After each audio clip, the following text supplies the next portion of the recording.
रोज की तरह आज हम भगवत गीता से एक श्लोक पढ़ेंगे। लेट्स सी भगवत गीता से कौन सा श्लोक आ रहा है। आज हमारे पास चैप्टर 5 कर्म योग एक्शन इन कृष्ण कॉन्शियसनेस का श्लोक 11 आया है। कयेना मनसा बुद्धया केवलैरिन्द्रियैरापि योगिना कर्मा कुर्वन्ति संगां त्वाक्तवतमाम् Suddhaye. The yogis abandoning attachment act with body, mind, intelligence and even with the senses only for the purpose of purification. जो योगी होते हैं वो अटैचमेंट से खुद को दूर रखते हैं और वो अपने बॉडी, माइंड और इंटेलिजेंस को सिर्फ एंड अपने सेंसेस को सिर्फ और सिर्फ प्यूरिफिकेशन के लिए ही इस्तेमाल करते हैं। लाइक बॉडी को इस्तेमाल करते हैं भगवान के सेवा के लिए, माइंड को भगवान के चिंतन के लिए, इंटेलिजेंस को भगवान के लिए और अच्छे से कैसे सेवा किया जाए उसके लिए, अपने सेंसेस को जैसे कि अपने आंखों से भगवान को देखते हैं, अपने कानों से भगवान के बारे में सुनते हैं, अपने जीवा से भगवान का प्रसाद ग्रहण करते हैं और भगवान का नाम उच्चारण करते हैं, अपने आवाज़ जो भी भगवान ने दिया उससे भगवान का कीर्तन करते हैं, अपने नाक से भगवान के इत्र का सुगंधी लेते हैं या फूलों का सुगंधी लेते हैं या तुलसी जी का सुगंधी लेते हैं। ठीक है, सो इस तरीके से वो अपने पूरे पूरे अपने आप को ईश्वर के एनर्जी से भरे रखते हैं। जब तो आप ईश्वर के एनर्जी से भरे रखोगे तो इस मटेरियलिस्टिक दुनिया में भी आप बहुत सुख से रह पाओगे, नहीं तो आप परेशानियों से घिरे रहोगे। So when one acts in Krishna consciousness for the satisfaction of the senses of Krishna, any action whether of the body, mind, intelligence or even the senses is purified of material contamination.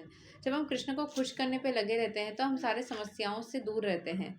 ठीक है, there are no material reactions resulting from the activities of a Krishna conscious person. Therefore purified activities which are generally called sadachara can be easily performed by acting in Krishna consciousness. तो जो purified activities होते हैं जो कि कृष्ण के presence में होता है, जिनको हम सदाचार बोलते हैं, वो परफॉर्म किया जा सकता है कृष्ण कॉन्शियसनेस में रह करके। Shri Rupa Goswami in his Bhakti Rasamrita Sindhu describes this as follows.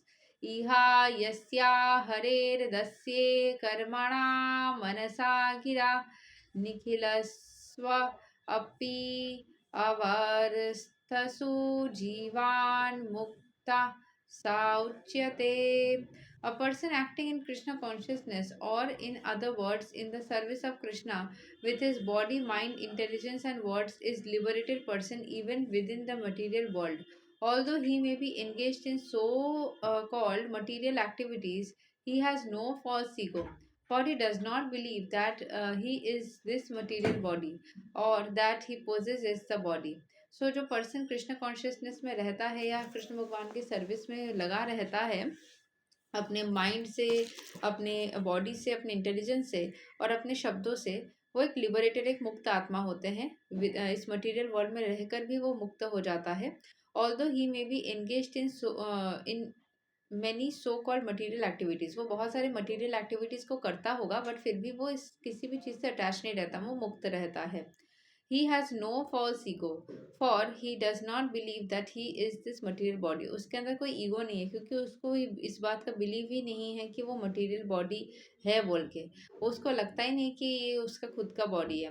He knows that he is not this body and that the body does not belong to him. उसको ये कभी नहीं लगता कि ये शरीर जो है वो उसको बिलोंग नहीं करता।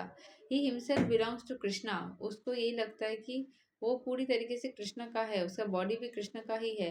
व्हेन ही अप्लाइज एवरीथिंग, जैसे किसी से हम प्रेम करते हैं ना, प्यार करते हैं, रोमांटिक कनेक्शन में भी ऐसा ही होता है। जैसे अपने आप को सर्वस्व एक दूसरे इंसान के प्रति समर्पित कर देना या अपना सब कुछ उसका ही है मान लेना, या अपना समय, अपना ध्यान, अपने अस्तित्व, अपने चीज़ें, अपने आप को पूरी तरीके से दूसरे इंसान को समर्पित कर देना, जैसा प्रेम में करते हैं इंसान, लेकिन ये दूसरे एक अंश यानी कि एक मटेरियलिस्टिक इंसान के लिए करते हैं, उसके जगह परम भगवान के लिए करने के लिए बोला जा रहा है। वही होता है सर्वस्व। परम भगवान ही सर्वस्व है, उनके प्रति खुद को समर्पित करोगे तो फिर जीवन में सुखद अनुभूति को प्राप्त करोगे। He himself belongs to Krishna and the body. So जो कृष्ण भक्त होते हैं वो खुद को कृष्ण के मानते हैं, अपने आत्मा को, अपने शरीर को, अपने सब कुछ को कृष्ण का ही मानते हैं। When he applies everything produced of the body, mind, intelligence, words, life, wealth, etc., whatever he may have within his possession, to Krishna's service, he is at once dovetailed with Krishna. वो कृष्ण से एक हो जाता है। जब भी वो यही मानता है कि ये कृष्ण का ही सब कुछ है एक्सेट्रा एक्सेट्रा, तो वो कृष्ण से एक हो जाता है। He is one with Krishna and is devoid of the false ego. वो कृष्ण से एक हो जाता है और उसके अंदर किसी भी तरीके का ईगो ही नहीं रहता। उसको किसी तरीके से ये थॉट ही नहीं रहता कि मतलब वो मैं हूँ या ऐसा कुछ भी। He is one with Krishna and is devoid of the false ego that leads one to